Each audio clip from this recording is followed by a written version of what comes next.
Si tu souhaites en tirer un maximum de bénéfices de tous les contenus que je propose et également mettre en application facilement, pas à pas, avec toutes les astuces que je te donne à travers mes podcasts, mes vidéos et plein d'autres contenus, je t'invite à aller regarder le guide de contenu BDO que je propose, qui est le lien en tout premier dans la description de cet épisode de podcast. Et sinon, je te souhaite un très bon épisode. À très vite. Ciao. Et salut à toi, bienvenue dans ce nouvel épisode du podcast Nourris ta santé. Aujourd'hui, on attaque l'épisode numéro 2 sur le sélénium. Donc si t'as pas écouté le premier où je parle des rôles du sélénium dans le corps, je t'invite à aller l'écouter avant celui-là, ça aura je pense plus de sens. Et dans cet épisode-là, on va vraiment parler de comment avoir suffisamment de sélénium à travers l'alimentation. Donc on parlera vraiment de l'aspect supplémentation dans le prochain épisode. Mais là, j'avais envie de parler de l'alimentation, expliquer est-ce que c'est possible d'avoir suffisamment de sélénium dans l'alimentation, et si oui, comment, et sinon, pourquoi. Et du coup, on attaque tout de suite. Donc le sélénium, donc je l'avais déjà dit dans le premier épisode, mais c'est un petit rappel au niveau des besoins journaliers. Donc c'est un micronutriment et plus exactement un oligo-élément, c'est-à-dire qu'on en a besoin en de très petites quantités, et chez l'adulte on estime 55 à 70 microgrammes par jour nécessaires, ou du moins le minimum requis pour justement avoir de bons taux de sélénium de manière générale.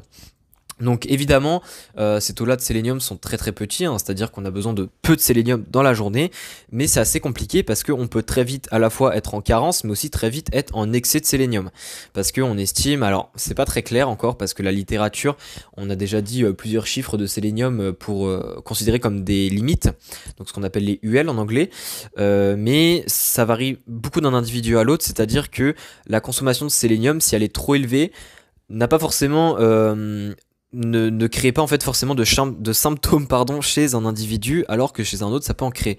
Donc concrètement, la définition de toxicité, ou du moins le seuil de toxicité du sélénium, est très variable d'un individu à l'autre. Donc c'est pour ça que les sociétés de santé, donc aussi bien européennes que mondiales, ont du mal à vraiment mettre un chiffre, à donner un chiffre, mais en règle générale, il faut monter quand même à plus de 3000 microgrammes par jour de sélénium pour vraiment avoir des effets très négatifs, même si c'est encore un sujet pas mal débattu.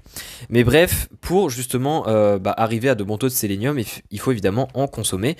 Et l'idée là, ce qu'on va parler, c'est où est-ce qu'on trouve du sélénium. Alors le sélénium, à l'origine, il vient du sol. Donc ça va être un facteur très important dont je vais parler après. Il vient du sol, et du coup, les aliments vraiment de base qui ont du sélénium, c'est vraiment les végétaux. Donc il y a différents végétaux possibles, il y a aussi bien les fruits et légumes, il y a aussi bien les céréales, il y a les légumineuses, etc. Donc il y a différentes familles de végétaux, et pour ce coup-là, le sélénium n'est pas vraiment présent dans les fruits et légumes. C'est-à-dire que généralement les fruits et légumes, on dit que ce sont des aliments riches en micronutriments.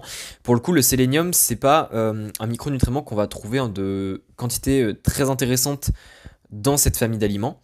Donc alors encore une fois, il y a quelques exceptions, il y a notamment des fruits et légumes qui ont une meilleure capacité à absorber, ou du moins à stocker le sélénium présent dans les sols, comme par exemple les oignons, les brocolis et les champignons. Ils ont eu une bien meilleure capacité à accumuler le sélénium dans eux, et du coup ça fait qu'ils peuvent être effectivement riches en sélénium dans le cas où le sol est riche lui aussi en sélénium. Mais d'une manière générale, effectivement, les fruits et légumes, c'est pas forcément les aliments les plus riches en sélénium. Ce qui est plutôt intéressant, c'est vraiment tout ce qui est céréales. Donc puisque par exemple si on mange du pain, si on mange du quinoa, des choses comme ça, on va effectivement amener du sélénium. Alors aussi il y a quelque chose qu'il faut faire attention, c'est que le sélénium est en partie perdu lorsque l'on fait la récolte, et qu'on fait parfois les manipulations pour justement produire les différents aliments, par exemple le pain, etc. Mais d'une manière générale, ça reste quand même des aliments riches en sélénium, et puisque ce sont des aliments qu'on mange généralement beaucoup au cours d'une journée, ou du moins on en mange tous les jours, ça fait que déjà le sélénium, c'est un nutriment qui généralement ne pose pas problème. Mais justement, au niveau des sources alimentaires, le sélénium souvent ne pose pas problème, c'est-à-dire que les sources de sélénium, on en mange tous les jours, on en mange suffisamment, puisqu'il n'y a pas que les céréales et le pain par exemple, et aussi quelques fruits et légumes, mais il y a aussi tout ce qui est œufs, tout ce qui est la viande aussi, un petit peu poissons et aussi les produits laitiers, donc dans vraiment beaucoup d'aliments, puisque les animaux, si on les nourrit avec des graines qui sont riches en sélénium, donc qui ont été cultivées dans des terres qui sont riches en sélénium, ça fait que évidemment les animaux vont eux aussi avoir de bons taux de sélénium, ce qui fait que quand on va consommer ces produits animaux, ça va faire que c'est aussi riche en sélénium. Donc c'est tout en fait dépend du sol, et c'est pour ça que le sol va être un facteur aussi bien très limitant que très favorisant, selon où est-ce qu'on est, tout simplement, selon la géographie, mais ça je vais y venir. Et du coup voilà, donc pour les sources, le sélénium c'est pas très compliqué à trouver. C'est-à-dire que les sources alimentaires de sélénium, c'est des choses qu'on mange tous les jours pour tout le monde. Aussi bien les personnes qui ne mangent pas de viande vont être en mesure d'avoir suffisamment de sélénium, puisque ça vient à l'origine du pain, des céréales, des choses comme ça, mais aussi les personnes omnivores vont très bien réussir à en avoir de bons taux aussi. Alors il existe plusieurs formes de sélénium, hein. Il existe la sélénométhionine, la sélénocystéine, le sélénite, etc. Donc plein de formes de sélénium différentes, aussi bien des formes organites que inorganites. Au niveau de l'absorption, ça ne va pas vraiment changer. Il y a de très petites variations, hein. Par exemple, la sélénométhionine, ça va être plutôt 90% d'absorption. Donc le sélénium est un nutriment qui est très bien absorbé. Pareil, tout ce qui est sélénite, etc., c'est vraiment très proche des 80-90%.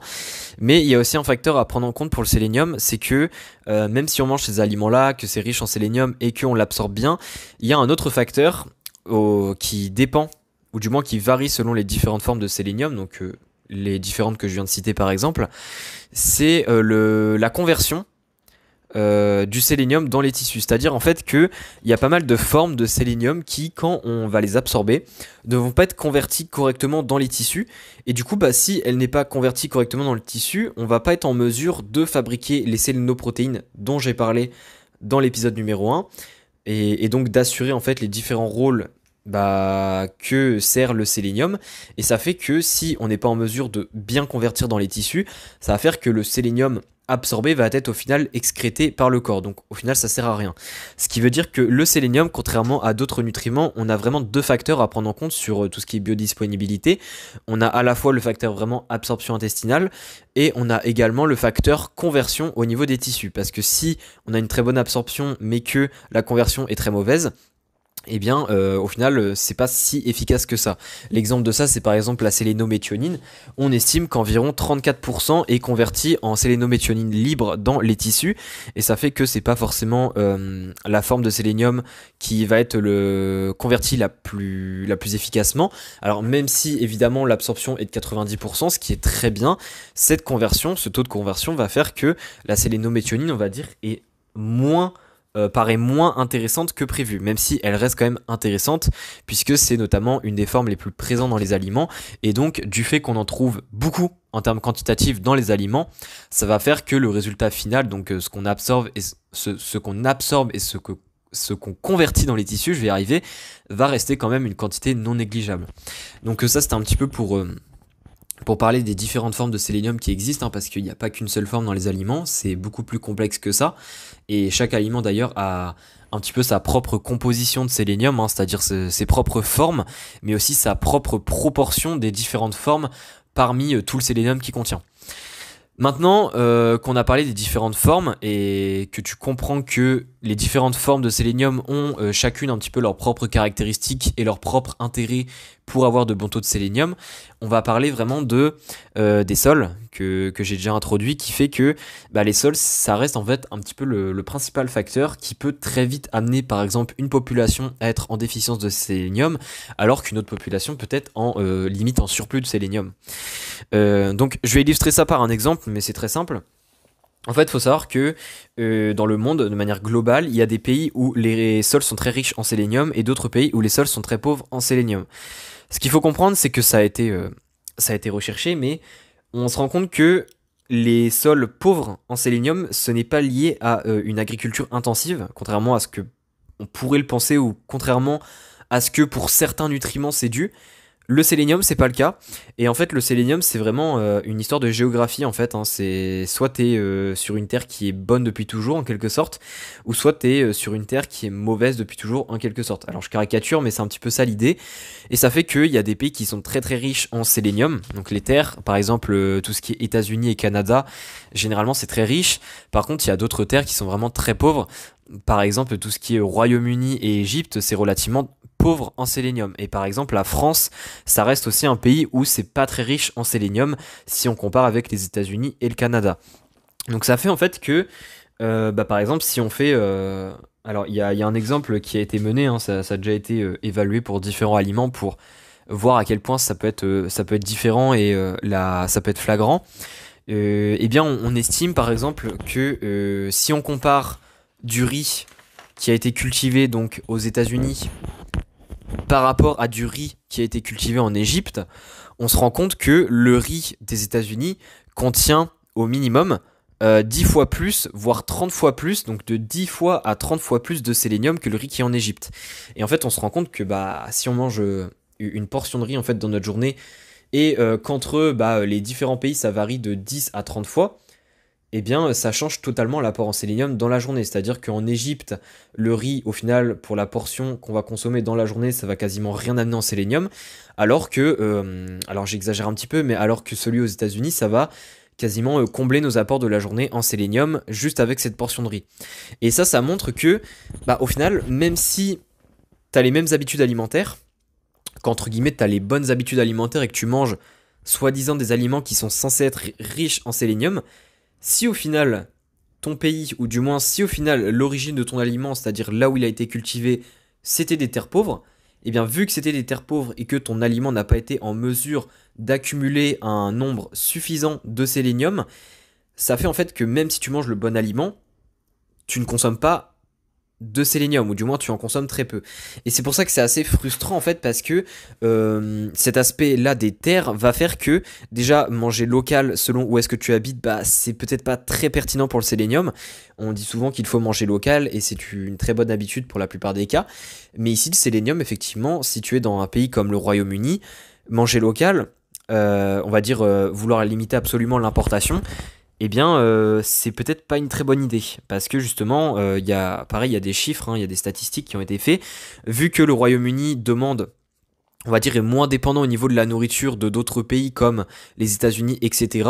Eh bien, en fait, on s'est rendu compte que vu qu'il y a une grosse baisse des importations de différents aliments venant de base d'Amérique, qui est relativement riche en sélénium par rapport en Europe, eh bien, on se rend compte que les carences en sélénium au Royaume-Uni ont augmenté. Et en fait, c'est en partie dû au fait que le Royaume-Uni essaye, on va dire, de faire ses propres aliments, ou alors des aliments qui viennent plus d'Europe, des choses comme ça, alors que ces aliments-là, même si ce sont les mêmes, en quelque sorte, et bien vu qu'ils n'ont pas été cultivés au même endroit, le taux de sélénium était plus bas, et donc ça impacte sur les taux globaux de la population au Royaume-Uni. Donc c'est un facteur qui est extrêmement important, c'est le plus important pour le sélénium, et le problème c'est que c'est un facteur qui est assez frustrant, puisque on ne peut pas trop agir dessus, et que vu qu'on met beaucoup en avant le côté local, ce qui est très bien, et c'est très bien si dans ta vie tu cherches à manger plus local, c'est encore plus frustrant en fait, parce qu'au final, pour le coup, manger local ici, le sélénium, si on vit pas aux États-Unis ou au Canada, de manière caricaturée, c'est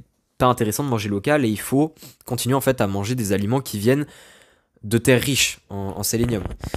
Et c'est ça un petit peu la difficulté. Donc en fait, globalement, c'est un petit peu ça limite ce que je voudrais dire dans cet épisode, mais c'est que le sélénium, c'est un nutriment qui n'est pas compliqué à avoir en de bons taux. Il y a énormément de sources de sélénium dans l'alimentation. Dans ton alimentation quotidienne, tu manges forcément des sources qui sont considérées comme riches en sélénium. Le problème, c'est que ces sources-là, ces aliments-là que tu consommes, il faut qu'ils proviennent de terres riches en sélénium. Parce que sinon, tu risques effectivement d'être en déficience de sélénium, ou du moins de ne pas optimiser tes taux de sélénium comme il faut pour justement tes performances sportives et ta santé. Et donc, c'est pour ça que beaucoup de personnes pensent bien faire au niveau du sélénium, parce qu'elles connaissent par exemple les sources de sélénium, mais à cause de ce petit détail de l'origine, de tout ce qui est terre, où est-ce que ça a été cultivé, eh bien, elles ont tout simplement une fausse idée, c'est-à-dire qu'elles pensent qu'elles ont suffisamment de sélénium, alors que c'est peut-être pas le cas. Donc voilà un petit peu je dirais que c'est vraiment le gros point à retenir de cet épisode. Après, il y a aussi d'autres points, hein. Il y a par exemple j'en ai déjà un petit peu parlé, mais les types de plantes, tout ce qui est type de végétaux, il y en a deux types, hein. Il y a les végétaux qui sont accumulateurs de sélénium et les végétaux qui sont dits non accumulateurs de sélénium. C'est-à-dire que il y en a, comme je l'ai dit, comme l'oignon, comme le brocoli, les champignons, qui sont en mesure d'accumuler du sélénium. Donc ces aliments-là peuvent très vite être très riches en sélénium si évidemment le sol est suffisamment riche pour pouvoir permettre cette accumulation. Par contre, il y a d'autres végétaux, ils sont très limités dans l'accumulation de sélénium, et du coup, ça va rester des aliments qui sont soit pauvres en sélénium, ou soit qui en ont des taux raisonnables, mais qui ne peuvent pas avoir une grande augmentation de taux de sélénium dans l'aliment, tout simplement. Donc voilà un petit peu pour cet épisode, je pense avoir fait le tour. Au niveau des suppléments, je vais en parler dans le troisième épisode. Je vais aussi parler des aliments fortifiés qui justement a été mis en place notamment pour lutter ce problème au niveau des terres, au niveau des sols dont on a parlé. Mais ça, j'en parlerai plus dans l'épisode 3. Donc on se dit à très vite pour un prochain épisode. N'hésite pas à laisser une note si l'épisode t'a plu. Et on se dit à la prochaine. Ciao, ciao.